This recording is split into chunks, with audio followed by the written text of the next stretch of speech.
ditelepon sama Dinas Kesehatan dan organisasi saya di Ikatan Dokter Indonesia di Medan. Karena pendemo ini datang cukup ramai, membawa spanduk wajah saya sebagai bukan dokter. Saya dikatakan bukan dokter, saya seorang penipu, saya hanya seorang just tipper.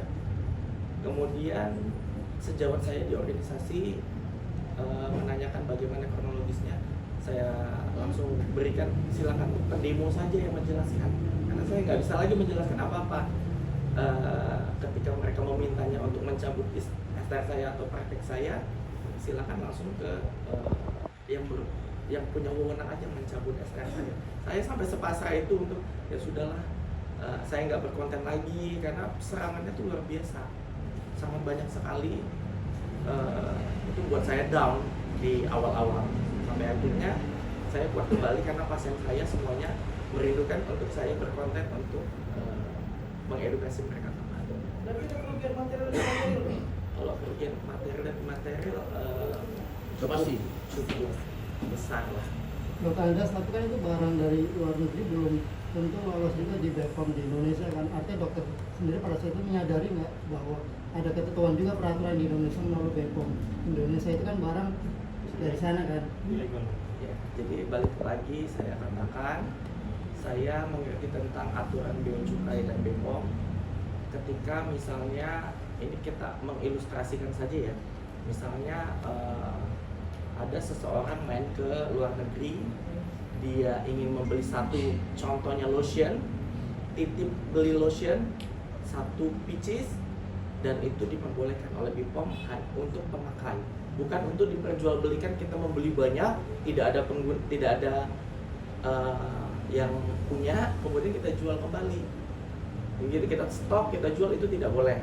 Tapi kalau misalnya misalnya contoh nih kakak-kakaknya atau abangnya meminta, dokter kan ke Bangkok nih, saya lagi iseng-iseng, tolong belikan ini, nanti bawa ke Medan ya, gitu. Itu saya, bukan saya juga, saya minta tolong sama orang yang ada di sana.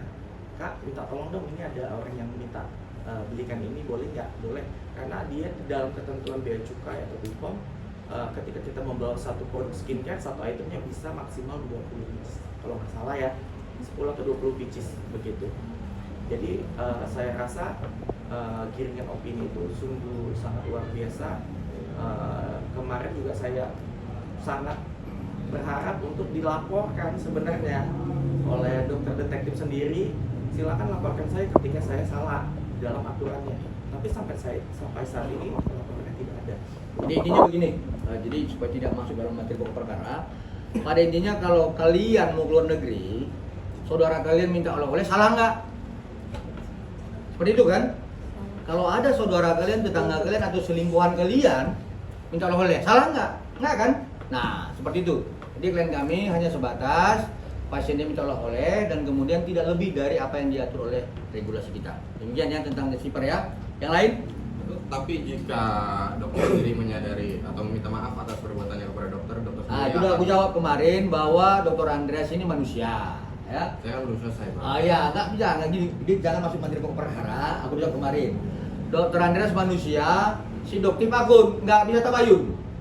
Tabayun kan? Nggak bisa tabayun. Jadi kalaupun misalkan dia mau tabayun, ya manusia yang manusia dong. Kan begitu. Sampai sekarang dia belum berani menunjukkan dirinya terhadap laporan klien kami di Polrestabes Medan. Itu kalau yang lain silakan, ya. Jadi alangkah naifnya ketika kita berani berkuar-kuar di media sosial, tetapi kemudian tidak berani menunjukkan siapa dirinya. Seperti itu dia. Artinya bakal terus berjalan ini proses. Oh iya dong, ini udah nasional. Kalau tadi masalah pribadi keluarga, masalah batas ladang nggak apa-apa. Ini kan udah masalah nasional, kan nggak mungkin ini. Silakan yang lain. Jadi, Bang, untuk pemanggilannya sendiri besok Bang, ini sudah kan September ya Bang? Oktober, kapan Oktober LP-nya? Oktober 4 LP-nya bulan. sudah 4 bulan. Sudah sampai di mana Bang? Panggilan pertama, kedua, sampai Oke, baik. Nah ini menarik nih. Sebenarnya saya juga bingung. Panggilan pertama itu tanggal 20 Januari 2024. Yang kemudian yang saya tidak ketahui adalah bagaimana penasihat hukumnya atau dokter detektifnya alias dokter Samira berkomunikasi dengan penyidik. Tapi yang pasti tertanggal 21 Januari dia buat konten lagi di TikTok dan menyampaikan kepada pihak penyidik, sorry saya nggak datang. Nah ini kan penghinaan terhadap penyidik Polri gitu.